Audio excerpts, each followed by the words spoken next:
दिवाली के महोत्सव पर आप सबको साधुजनों असंख्य बार बधाई देता हूँ, शुभकामनाएं, मंगल कामनाएं। आज से इस महोत्सव का प्रथम दिवस शुरू होता है। 5 दिनों का ये महोत्सव है। धनतेरस से शुरू होता है, भैया दूज तक चलता है, समाप्त होता है, संपन्न होता है भैया दूज को। 5 को दीपावली है, मुख्य पर्व। आज ही आप सबको बहुत बहुत बधाई देता हूँ, शुभकामनाएं, मंगल कामनाएं। परमात्मा सबको सुख शांति बख्शे, नाम भक्ति बख्शे, आत्मज्ञान बख्शे, संयमी सदाचारी जीवन बख्शे, दिव्य जीवन बख्शे। परमेश्वर हम सबको अच्छे इंसान बने, नेक इंसान बने, अच्छे साधक बने, ताकि जिस लक्ष्य के लिए यह जीवन मिला हुआ है उस लक्ष्य की पूर्ति हो सके। अति शुभकामनाएं, मंगल कामनाएं।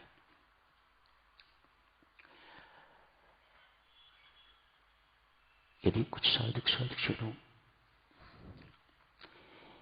आज से या इन दिनों व्रत लेना चाहें कि वे रोज गिनती का 20,000 जाप किया करेंगे, रोज आधा घंटा सुबह, आधा घंटा शाम को ध्यान के लिए बैठा करेंगे। सुबह का समय 5 से 5:30 या उससे पहले, सायं का समय 6:30 से 7 बजे या फिर सोने से पहले रोज श्री अमृतवाणी का पाठ किया करेंगे। रोज स्थित प्रज्ञ के लक्षण या उपास्य का आंतरिक जीवन या कथा प्रकाश से, भक्ति प्रकाश में जो कथा प्रकाश है उससे 1-2 पृष्ठ पढ़ा करेंगे। यदि कुछ साधक ऐसे हों जो ऐसे व्रत का पालन करना चाहें, बहुत से हो सकता है कर भी रहे हों, लेकिन जो साधक ऐसा व्रत लेना चाहते हैं, मेहरबानी करके आज या इन दिनों श्रीमती कपिला जी को या अनिल दीवान जी को अपने अपने नाम लिखवाते जाएं। नाम सिर्फ इसलिए कि आपको याद रहेगा कि हमने श्री राम शरणम में बैठ के ये व्रत लिया है। उसके बाद हम कहीं भी हैं, हम इसका पालन करेंगे। कुछ स्थानों पर ये सब शुरू हो गया हुआ है। साधकों में जो उत्साह देखने को मिला है, मैं उससे बहुत प्रभावित हुआ हूं। ग्वालियर से शुरू हुआ, रोहतक वालों ने फॉलो किया, अभी जम्मू में तो अति हो गई। कई दिन तक वे अपने नाम लिखवाते रहे। तो इससे प्रभावित होके, प्रसन्न होके, हर्षित होके सोचा आज की ये सूचना तो शायद विश्व भर में जाएगी, तो आप भी यदि ये शुरू करना चाहें तो शुरू कर सकते हैं। जो कुछ कहा है ऐसा नहीं सोचना कि, और ऐसा नहीं कहना ऐसे लोग अपना नाम ना लिखवाएं जो ये कहते हैं कि हमारा जाप चलता रहता है। नहीं, ये गिनती का 20,000 जाप व उससे अधिक जो गिनती करें, सुबह शाम ध्यान के लिए बैठें, अमृतवाणी का पाठ रोज करें एवं उपास्य का आंतरिक जीवन या स्थित प्रज्ञ के लक्षण रोज पढ़ें या कथा प्रकाश से 1-2 कथा रोज पढ़ने का व्रत लें। केवल वही नाम लिखवाएं, कोई मजबूरी नहीं, कोई बंधन नहीं, आप स्वतंत्र हैं। यहाँ कर सकते हैं, फरीदाबाद तक कहें तो फरीदाबाद कर सकते हैं, पलवल कर सकते हैं, जहाँ कहीं के भी हैं। कोई ऐसा नहीं कि ये सब कुछ आपको श्रम शरणम में बैठ के ही करना है। संभवतः इंदौर में बहुत जल्दी शुरू हो जाएगा, शायद कुछ जगहों पर अनाउंसमेंट्स हो भी चुकी हूँ, और उनमें शुरू भी ऐसा सिलसिला कर दिया हो। तत्काल शुरू कर देते हैं लोग, बहुत से तो करते ही हैं, लेकिन नियम पूर्वक इस व्रत को निभाने का जो व्रत लेना चाहते हैं लेते हैं, उनका हार्दिक स्वागत है। मेहरबानी करके इन दिनों बहुत अच्छे दिन हैं, आज से शुरू करना चाहें अति शुभ दिन, कल कीजिएगा, परसों कीजिएगा। नव वर्ष है, दीपावली के बाद उस दिन शुरू करना चाहें उससे शुरू कीजिएगा। ये पांचों दिन बहुत अच्छे हैं, बहुत अच्छे माने जाते हैं। संकल्प लें, व्रत लें और इसका पालन करें। हार्दिक धन्यवाद। आज सार्वधिक सुनो, स्वामी जी महाराज ने नारायण धर्म के अंतर्गत महर्षि पतंजलि के अष्टांग योग का वर्णन शुरू किया है। स्वामी जी महाराज के हस्तलिखित कागजों में पतंजलि योग भी स्वामी जी महाराज ने शुरू किया था लिखना, लेकिन शायद अधूरा ही रह गया, वह पूरा नहीं कर पाए। 8 अंगों का ये योग स्वामी जी महाराज ने नाम से यदि अधिक नहीं तो कम से कम 5 का वर्णन तो भक्ति प्रकाश में किया ही हुआ है। मानो वो भी मानते थे कि जो इस महर्षि ने लिखा है, जो पालन करने के लिए कहा है, वह बहुत महत्वपूर्ण है एक साधक के लिए, चाहे वह नाम का उपासक है, हठ योगी है, ज्ञान योगी है, ध्यान योगी है, भक्ति योगी है। हर एक के लिए यम नियम का पालन करना ऋषि मुनि अति आवश्यक समझते हैं। नियम है साधना संबंधी नियम, 5 यम है, 5 ही नियम है। 5 गुण हमें समाज में एक साधक को कैसे रहना चाहिए, समाज के साथ कैसा व्यवहार करना चाहिए, उनके अंतर्गत जो 5 गुण हैं वह यम के अंतर्गत है। अपने व्यक्तिगत उत्थान के लिए, अपने व्यक्तिगत उद्धार के लिए, आत्मिक प्रगति के लिए कौन से 5 गुण होने चाहिए, वह नियम के अंतर्गत है। 5 ही गुण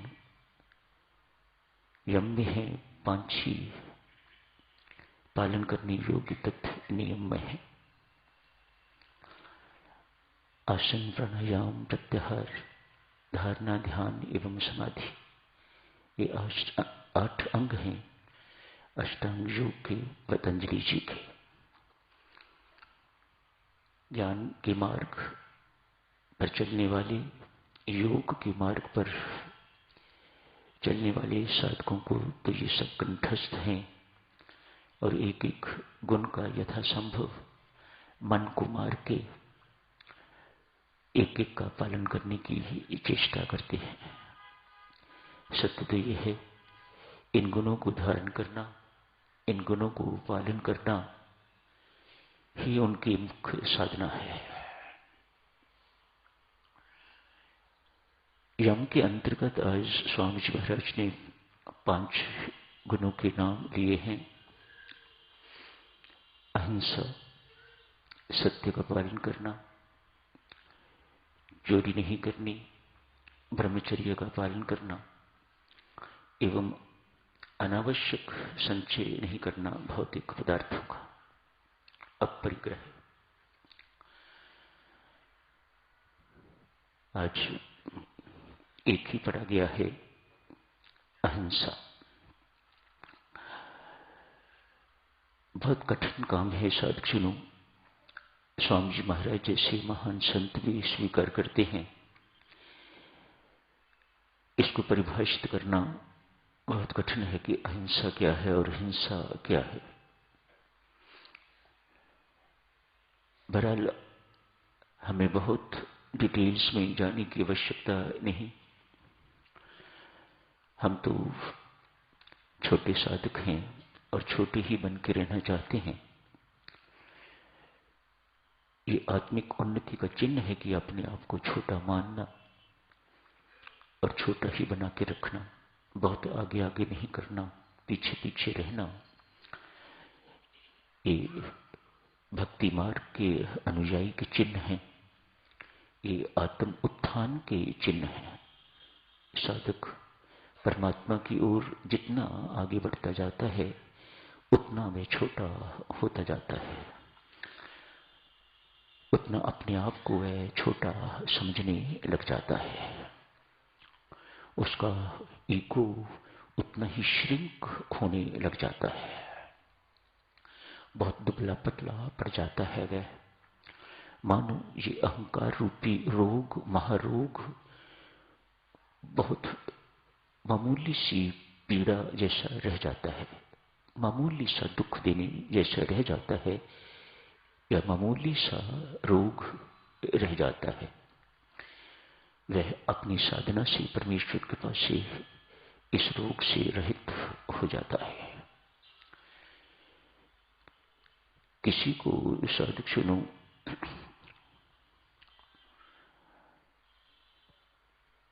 अपने रहित, अपने को छोड़ के किसी को बुरा ना समझना, किसी का बुरा ना सोचना, ना किसी के लिए बुरा बोलना, न ही किसी का बुरा करना, ये अहिंसा के अंतर्गत है। न ही किसी को बुरा समझना, न ही किसी का बुरा सोचना, न ही किसी को बुरा कहना और न ही किसी का बुरा करना। ये बातें यदि हमारे जीवन में उतर जाएं तो हम अहिंसा रूपी परम धर्म का पालन कर रहे हैं। बाकी सब बातें साधक जनों बहुत बड़ी बड़ी हैं, स्वामी जी महाराज लिखी हैं, लेकिन अंत में यही कहा कि बहुत कठिन है इसे समझना कि अहिंसा क्या है और हिंसा क्या है इस संसार में रहते हुए। अतएव जो सार हमारी समझ में आया वह यही है कि किसी को बुरा समझना नहीं, किसी का अनिष्ट सोचना नहीं, किसी को अनिष्ट कुछ कहना नहीं और किसी का अनिष्ट करना नहीं। ये अहिंसा के अंतर्गत ही है। इतना अच्छी तरह से पालन हो जाए साधक जनों तो अति सुंदर है। सत्य की महिमा तो आप सब जानते ही हो। यदि अहिंसा परम धर्म है तो सत्य भी ऐसा ही है, सत्य ही ईश्वर है। ऐसा स्वामी जी महाराज ने भी लिखा है, प्रभु राम ने भी कहा है, सत्य ही ईश्वर है। सत्य का पालन करना साधक जनों बहुत उच्च बात है। ये भी जानना हमारे लिए बहुत कठिन बात है, परिभाषित करना इसे भी बहुत कठिन है। संभव जितना हमसे हो सके उतना करना चाहिए। एक राजा के पास मैना थी, सोरी के पिंजरे में बंद, मेवा इत्यादि रोज उसे खाने को मिलता है, बहुत अच्छा खाने को मिलता है। इतनी सुख सुविधा होने के बावजूद भी वह मैना बहुत प्रसन्न तो नहीं, वह पिंजरे में बंद नहीं रहना चाहती। हम भी पिंजरे में बंद नहीं रहना चाहते। इस पिंजरे में बंद हैं तो बंधे हुए हैं, इस पिंजरे से निकलना ही चाहते हैं, देह रूपी पिंजरे से, संसार रूपी पिंजरे से निकलना चाहते हैं। इसे ही मुक्ति कहा जाता है, इसे ही मोक्ष कहा जाता है। मैंने भी यही चाहती। बंधन पसंद नहीं, मजबूरी है, किसी को भी पसंद नहीं। न हमें पसंद है, न पशु पंछियों को पसंद है। हर एक परमेश्वर ने बहुत इंडिपेंडेंट, स्वतंत्र बनाया है और वह ऐसा ही जीवन व्यतीत करना चाहता है। मजबूरियां हैं, कमजोरियां हैं, उनके कारण हम बन जाते हैं। पंछी भी बन जाता है, पशु साथ परमात्मा ने पेट दे दिया है उसके लालन पालन के लिए। पशु पंछी को भी बंधन में पड़ना पड़ता है और मानव को भी बंधन में पड़ना पड़ता है। मजबूरी, कमजोरी। बहरहाल चाहता कोई नहीं। इस सब के बावजूद भी हर कोई चाहता है कि हमें मुक्त होना है। मैना भी प्रसन्न नहीं। किसी संत महात्मा से वो लिया, सुन लिया मैना ने, सत्य बोलने वाला व्यक्ति मुक्त होकर रहेगा। बात पल्ले बांध ली। अब मुझे कोई कहीं से सत्य बोलने का अवसर मिले तो मेरा कल्याण हो। राजा साहब को कोई व्यक्ति मिलने के लिए आए हैं। राजा साहब उनसे मिलना नहीं चाहते, तो मैना का पिंजरा गेट पर ही है। मैना को कहते हैं, मैना इन्हें बोल दो, राजा साहब ने कहा है कि राजा साहब घर पर नहीं है। याद कर ली। व्यक्ति जैसे ही आया, जैसा सूरत था वैसे का वैसा ही मैंने नहीं कह दिया। राजा साहब ने कहा है, मेरी तरफ से कह दो कि राजा साहब घर पर नहीं है। शाबाशी देने की बजाय क्रुद्ध हुए, हुक्म दिया इस मैना को इस पिंजरे से, यहां से मेरे घर से निकाल दिया जाए, मेरे महल से निकाल दिया जाए। पिंजरा खुला, मैना उड़ गई। वाह! किसी पेड़ पर बैठ के तो घोषणा करती है, जिंदगी में एक बार सत्य मिला तो पिंजरे से मुक्ति मिली। जो कोई जीवन भर सत्य बोलेगा उसे मोक्ष मिलके रहेगा। मैना कहती है, मैं लिख के देती हूं, मैंने जिंदगी में एक बार सत्य का पालन किया है और तत्काल मैं पिंजरे से मुक्त हो गई। ये सत्य बोलने का प्रताप है। ऐसे ही साधक सत्य पालन पर अनेक छोटी छोटी कहानियां हैं जो हमें प्रेरणा देती हैं, हमें प्रेरित करती हैं अधिक से अधिक जितना हो सके। संसार है साधक जनों, हमारी बहुत कमजोरियां हैं, हमारी बहुत मजबूरियां हैं और परमात्मा इस बात को जानता है। बहरहाल जो इन कमजोरियों, इन मजबूरियों को लग जाता है वह तो पार है ही है। उसके लिए, उसके उद्धार के लिए परमात्मा को भी कोई बहुत यत्न नहीं करना पड़ता। यत्न तो हमारे जैसे निकम्मों के लिए करना पड़ता है जो जगह जगह पर अपनी मजबूरी, अपनी कमजोरी के कारण गिर जाते हैं। गृहस्थ के लिए, एक संसारी के लिए साधक जनों कोई और विकल्प है नहीं। जगह जगह पर वह उसे झूठ बोलना पड़ता है, छुपाना पड़ता है। और यहाँ ये सब कुछ कहा हुआ है कि छुपाना भी जो है वह चोरी है। तो आदमी क्या करे? बहुत कठिन काम है एक संसारी के लिए ऐसा जीवन यापन, जैसा कि महर्षि पतंजलि ने लिखा है, स्वामी जी महाराज ने लिखा है। महर्षि पतंजलि ने जो लिखा, पर क्योंकि स्वामी जी महाराज ने लिखा है, इसको भक्ति प्रकाश में इंक्लूड किया है, तो हमारा कर्तव्य बनता है कि यथासंभव ही नहीं, हमारा भरसक प्रयत्न होना चाहिए कि जो गुण स्वामी जी महाराज ने वर्णन किए हैं उनको जीवन में उतारना चाहिए और उनका अनुपालन करना चाहिए। स्वामी जी महाराज ने थोड़ी थोड़ी जगहों पर स्पष्ट भी किया है। यदि एक गृहस्थ को ब्रह्मचर्य का पालन करना है तो स्वामी जी महाराज एक गृहस्थ ब्रह्मचारी को कैसे परिभाषित किया जाता है उसकी भी परिभाषा लिखते हैं, स्पष्ट करते हैं। ऐसा गृहस्थ जो है वह ब्रह्मचारी ही कहलाने योग्य है। सब चीज स्वामी जी महाराज ने मानो वह हमारी कठिनाइयों को, एक गृहस्थ की कठिनाइयों को भली भांति जानते हुए स्पष्टीकरण किया हुआ है ताकि हम उनका अनुपालन कर सकें और उनसे लाभ ले सकें। तो यही समाप्त करने की इजाजत दीजिएगा। दीपावली के इस महान पर्व पर साधुजनों, आज फिर आपको बहुत बहुत बधाई देता हूं। मैं तो कल सुबह प्रस्थान करूंगा, तो सारे ही उत्सव आज का छोड़ के सारे ही उत्सव मेरे बाद में होंगे। तो आज आप सबको बहुत बहुत ही शुभकामनाएं।